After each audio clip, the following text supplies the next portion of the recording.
Hello दोस्तों, स्वागत है आपका टॉपर्स टारगेट में। आज की इस क्लास में हम भारत की जो 3 प्रमुख निधि होती हैं, जैसे भारत की संचित निधि, भारत की आकस्मिक निधि और भारत की लोक लेखा निधि, इनके बारे में बहुत अच्छी तरीके से पढ़ने वाले हैं। तो आइए शुरू करते हैं हम। आपका पहली जो निधि होती है भारत की संचित निधि, यानी कि कंसोलिडेटेड फंड ऑफ इंडिया। अगर मैं भारत की संचित निधि की बात करता हूं तो एक संवैधानिक विधि है। कैसी विधि है? एक संवैधानिक विधि है। कॉन्स्टिट्यूशनल क्या है? फंड है। क्यों है ये कॉन्स्टिट्यूशनल फंड? क्योंकि देखिए, ये एक रेगुलर फंड होता है भारत सरकार का। भारत सरकार का क्या है? एक रेगुलर फंड होता है। ऐसा नहीं है इसमें कि ये क्या है, इसका गठन, इसे बनाना क्या है, आपका संसद पर क्या है, निर्भर नहीं है। ये क्या है, संविधान में इसका वर्णन मिलता है और ये रेगुलर फंड होता है। ये संसद पर डिपेंड नहीं करता कि संसद इसे बनाए या ना बनाए। ठीक है, पहली बात तो क्या है, एक संवैधानिक विधि है। क्यों है संवैधानिक विधि? क्योंकि क्या है, ये इसका उल्लेख संविधान में मिलता है और संसद क्या है, इसे बनाए या ना बनाए, संसद पर निर्भर नहीं करता, बल्कि भारत सरकार का क्या है, एक कोष होता है जो एक रेगुलर फंड के तौर पर होता है। ठीक है, इसका उल्लेख आपका आर्टिकल 266 क्लोज 1 में मिलता है। किस में मिलता है? आर्टिकल 266 क्लोज 1 में मिलता है। और ये संसद के व्ययनाधीन है। संसद के व्ययनाधीन से क्या मतलब है? जब भी संचित निधि यानी कि कंसोलिडेटेड फंड से जब भी पैसा निकाला जाएगा तो संसद क्या है, आपका एक विधेयक पारित करेगी। संसद क्या है, आपका एक विधेयक पारित करेगी, जिस विधेयक को हम कहते हैं विनियोग विधेयक। जिसको क्या कहते हैं हम? विनियोग विधेयक। यानी कि एक पॉइंट क्या, भारत की संचित निधि का उल्लेख भारतीय संविधान के किस अनुच्छेद में है? आर्टिकल 266 क्लोज 1 में। क्या ये एक संवैधानिक विधि है? बिल्कुल है। रेगुलर फंड है? बिल्कुल है।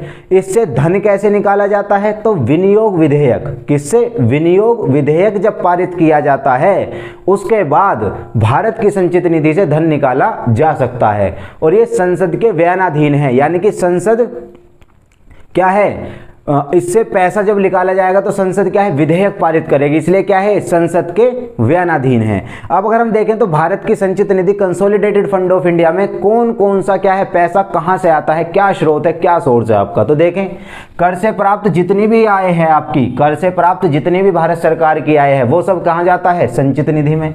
ऋण से प्राप्त धनराशि, यानी कि किसी देश से हम क्या है, ऋण लेते हैं या किसी दूसरे देश को ऋण देते हैं, उससे हमें ब्याज मिलता है। ऋण दूसरे देश से लेते हैं तो क्या होता है, जो वो ऋण का पैसा है वो कहाँ आता है, आपका कंसोलिडेटेड फंड में आता है। ब्याज से होने वाली आय, ब्याज से होने वाली आय, ऋण के पुनर्भुगतान से प्राप्त होने वाली आय, तो ये सब धनराशियां क्या हैं आपकी, हमारी संचित निधि में शामिल होते हैं। तो संचित निधि से पहला पॉइंट आर्टिकल 266 क्लोज 1 में उल्लेख है।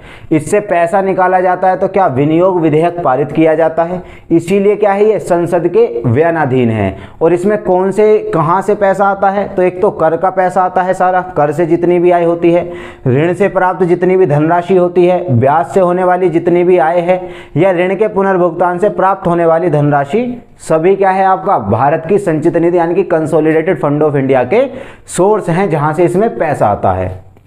अगर हम दूसरी देखें तो आती है आपकी लोक लेखा निधि, जिसका उल्लेख भारतीय संविधान के आर्टिकल 266 क्लोज 2 में है। आर्टिकल 266 क्लोज 2 में क्या है, आपकी लोक लेखा निधि का उल्लेख है। राष्ट्रपति के व्ययनाधीन। देखिए, यदि लोक लेखा निधि से पैसा निकालना है तो वो क्या है, आपका राष्ट्रपति साहब की अनुमति से आप निकाल सकते हैं, या हम यहां पर और करके लिख देते हैं कार्यपालिका, एग्जीक्यूटिव। ये किसके अधीन है? कार्यपालिका के व्ययनाधीन है। ठीक है ना, आपकी एग्जीक्यूटिव के क्या है, व्ययनाधीन है। यानी कि जब भी लोक लेखा निधि से पैसा निकालना है तो क्या, राष्ट्रपति या कार्यपालिका की मंजूरी की बस आवश्यकता होती है। सरकारी कर्मचारियों की भविष्य निधि का पैसा जो होता है, देखिए जितने भी सरकारी कर्मचारी होते हैं उनका क्या एक फंड कटता है भविष्य निधि के तौर पर, वो सारा पैसा कहाँ जाता है, आपका लोक लेखा निधि में। सरकारी बचत पत्र का पैसा, देखिए जब सरकार बचत पत्र रिलीज करती है तो उसके एवज में जो पैसा आता है वो सब पैसा कहाँ जाता है, आपका लोक लेखा निधि में आता है।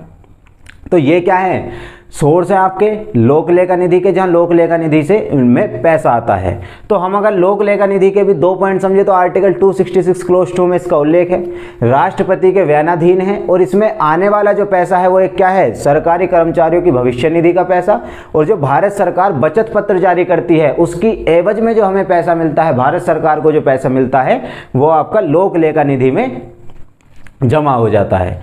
तीसरी हमारी निधि है आपका कंटेंजीनियस फंड ऑफ इंडिया, यानी कि आकस्मिक निधि, जिसका उल्लेख आर्टिकल 266 में है।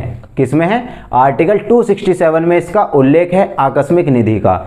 और आकस्मिक निधि से पैसा कौन निकाल सकता है? तो ये भी आपके राष्ट्रपति के व्ययनाधीन है या कार्यपालिका, यानी कि राष्ट्रपति की मंजूरी पर आपके क्या है, आकस्मिक निधि से पैसा निकाला जाता है। आखिर ये आकस्मिक निधि बनाई क्यों गई?